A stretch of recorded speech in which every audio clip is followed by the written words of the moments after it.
పూర్వం శివపార్వతులు వాళ్ళ కుమారులైన కార్తికేయుడు గణేశులకు పెళ్లిళ్ళు చేయాలని అనుకుంటారు.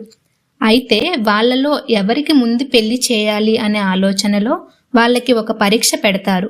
కార్తికేయ, గణేశ, మీ ఇద్దరిలో ఎవరైతే ముందు ఈ ప్రపంచం తిరిగి వస్తారో వాళ్ళకి మొదట వివాహం జరిపిస్తాం అని చెప్తారు. కార్తికేయుడి వాహనం నెమలి, గణేశుడి వాహనం మూషికం. ఎలా చూసినా కార్తికేయుడే గెలుస్తాడని అందరూ అనుకుంటారు. కార్తికేయుడు తన వాహనంపై బయలుదేరి వెళ్ళిపోతారు. గణేశుడు మాత్రం శివపార్వతుల చుట్టూ 3 ప్రదక్షిణలు చేస్తాడు. అసలు గణేశుడు ఏం చేస్తున్నాడని శివపార్వతులు ఆశ్చర్యపడుతూ, నువ్వేం చేస్తున్నావు గణేశ అని శివుడు ప్రశ్నిస్తారు. అప్పుడు గణేశుడు, మీరే కదా ఈ ప్రపంచం చుట్టూ తిరిగి రమ్మన్నారు, తల్లిదండ్రులను మించిన ప్రపంచం ఏమి ఉంది అని సమాధానం ఇస్తారు. గణేశుడి తెలివికి శివపార్వతులు మెచ్చుకుంటారు. అంతలోనే కార్తికేయుడు ప్రపంచం తిరిగేసి వస్తాడు.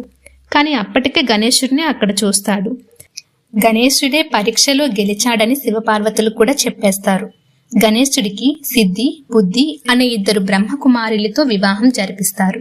కష్టపడి ప్రపంచంని తిరిగి వచ్చిన కుమారస్వామికి చాలా బాధగా అనిపించి తను ఎప్పటికీ వివాహం చేసుకోనని భూలోకం వచ్చేసి శ్రీశైలం కొండపైన తపస్సు చేసుకుంటారు. కంటెంట్ నచ్చితే సబ్స్క్రైబ్ చేయండి. Thanks for watching.